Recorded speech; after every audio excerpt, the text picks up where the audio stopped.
Hi hello అండి, పల్లారి కుటుంబ స్వాగతం. ఈరోజు నేను ఉత్తర కర్ణాటక స్పెషల్ చూపిస్తున్నారండి.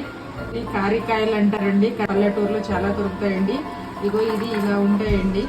ఇవి తొడుమలు తీసేసేయాలి. ఇట్లా ఇలా సైడ్ తొడుమలు తీసేసి క్లీన్గా వాష్ చేసుకొని నేను ఇలా పెట్టుకున్నానండి. ఇవి కావాల్సిన పదార్థాలు చూపిస్తానండి. ఎల్లిపాయలు, పసుపు, ఉల్లిగడ్డ, పల్లీల పొడి, కరివేపాకు, గరం మసాలా, కొద్దిగా కారం, రుచికి తగ్గిపడినంత సాల్ట్. కొద్దిగా ఫ్రై చేసుకోవాలండి. కొద్దిగా ఆయిల్ వేసేసి ఫ్రై చేసుకోలేదు. లైట్గా ఫ్రై చేసుకోవాలి. గోల్డెన్ కలర్ అంత వరకు వద్దు.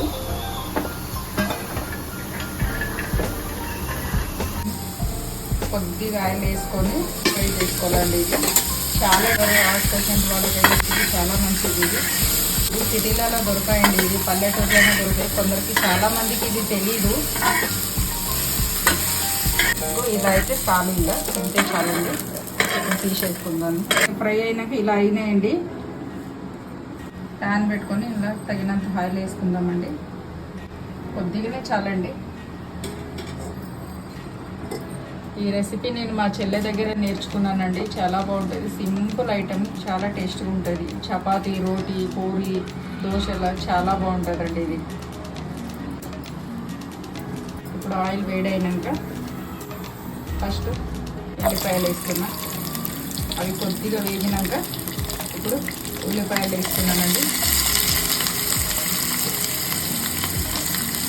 నెక్స్ట్ కరివేపాకు వేసుకున్నా. ఇది కొద్దిగా ఫ్రై చేయాలండి. మరి ఎక్కువ గోల్డెన్ వేయకండి. చూడండి, ఇంత అయితే చాలు. ఇది ఇంతకుముందు వేయించినవి వేసుకుందామండి. ఇది ఇప్పుడు కొంచెం మిక్స్ చేసేసి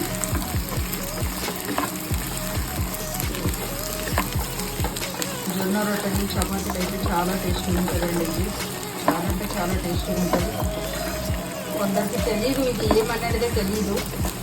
తెలిసిన వాళ్ళకైతే చాలా టేస్ట్ ఉంటుంది. తప్పకుండా ఒకసారి ట్రై చేయండి. ఇప్పుడు కారం వేసుకున్నాను. నేను రుచి తగినంత సాల్ట్ వేసుకున్నాను. ఫస్ట్ వేసుకున్నాను. కొద్దిగా గరం మసాలా వేసుకున్నాను. పల్లీల పొడి కొంచెం లాస్ట్కి వేద్దామండి. ఎందుకంటే అది తొందరగా మాడిపోతుంది.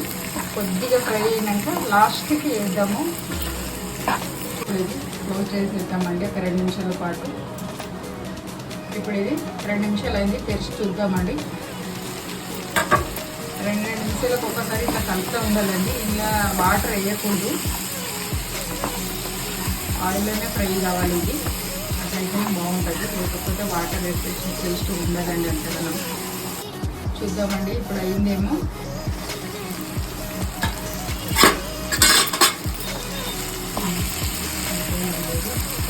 ఇప్పుడు మనం పల్లీల పొడి వేద్దాం. లాస్ట్కి ఒక 2 నిమిషాలు దింపుతాం అనంగానే వేయాలండి. ఇప్పుడు కింద పల్లీల పొడి వేస్తామండి.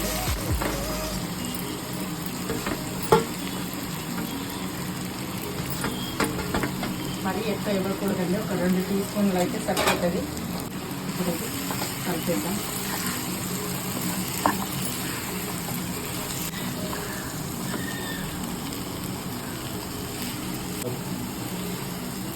ఓకేనండి, ఇది అయిపోయింది. ఈ వీడియో కనుక నచ్చినట్లయితే ఒక లైక్ చేయండి, సబ్స్క్రైబ్ చేయండి.